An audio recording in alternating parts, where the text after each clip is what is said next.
एक गांव में द्रोण नाम का ब्राह्मण रहता था। वह बहुत गरीब था।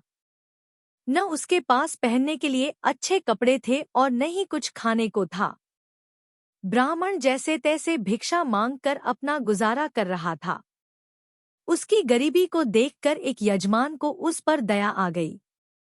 उसने द्रोण को बैलों का एक जोड़ा दान में दे दिया। बैलों को गोधन मानकर ब्राह्मण द्रोण उनकी सेवा पूरी लगन के साथ करने लगा। उसे बैलों से इतना प्रेम था कि वो खुद कम खाता था, लेकिन बैलों को भरपेट खिलाता था। ब्राह्मण की सेवा पाने के बाद दोनों बैल तंदुरुस्त हो गए। एक दिन हटेकट्टे बैलों पर चोर की नजर पड़ गई।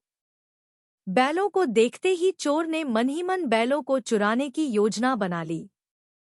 योजना बनाने के बाद रात होते ही चोर ब्राह्मण के घर बैल चुराने के इरादे निकल गया।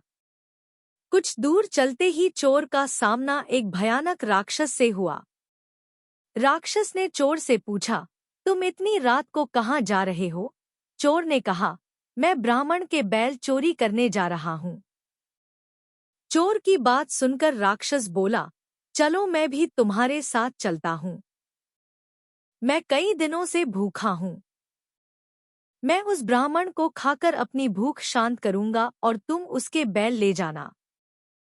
चोर के मन में हुआ कि रास्ते के लिए एक साथी भी हो जाएगा, तो इसे साथ ले जाने में कोई बुराई नहीं है। यह सोचकर चोर अपने साथ राक्षस को साथ लेकर ब्राह्मण के घर पहुंचा। ब्राह्मण के घर पहुंचकर राक्षस बोला, पहले मैं ब्राह्मण को खा लेता हूँ, उसके बाद तुम बैल चुरा लेना। चोर ने कहा, नहीं, पहले मैं बैल चुराऊंगा, उसके बाद तुम ब्राह्मण को खाना। अगर तुम्हारे आक्रमण से ब्राह्मण जाग गया तो मैं बैल चुरा नहीं पाऊंगा। फिर राक्षस बोला, जब तुम बैल खोलोगे तो उसकी आवाज से भी ब्राह्मण जागकर अपनी रक्षा कर सकता है। मैं इस चक्कर में भूखा रह जाऊंगा। राक्षस और चोर दोनों इसी तरह बहस करते रहे। एक दूसरे की बात मानने को उनमें से कोई तैयार नहीं था। उसी बीच राक्षस और चोर की आवाज सुनकर ब्राह्मण जाग गया।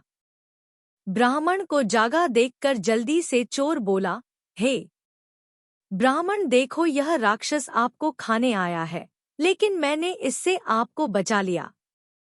इसने कई बार आपको खाने की कोशिश भी की पर मैंने ऐसा होने नहीं दिया। चोर की बात सुनकर राक्षस ने भी तुरंत कहा, नहीं ब्राह्मण, मैं आपको खाने नहीं बल्कि आपके बैलों की रक्षा करने के लिए यहाँ आया हूँ। यह चोर आपके बैल चुराने आया था। दोनों की बात सुनकर ब्राह्मण को शक हुआ। खतरे को भांपते हुए ब्राह्मण ने फटाफट डंडा उठाया और दोनों को भगा दिया। कहानी से सीख, हमें हमेशा परिस्थिति के अनुसार काम करना चाहिए, जैसे इस कहानी में ब्राह्मण ने किया। उसे चोर व राक्षस की बात सुनने के बाद अपनी आत्मरक्षा के लिए डंडा उठा लिया, जो उस परिस्थिति के लिए बिल्कुल सही था।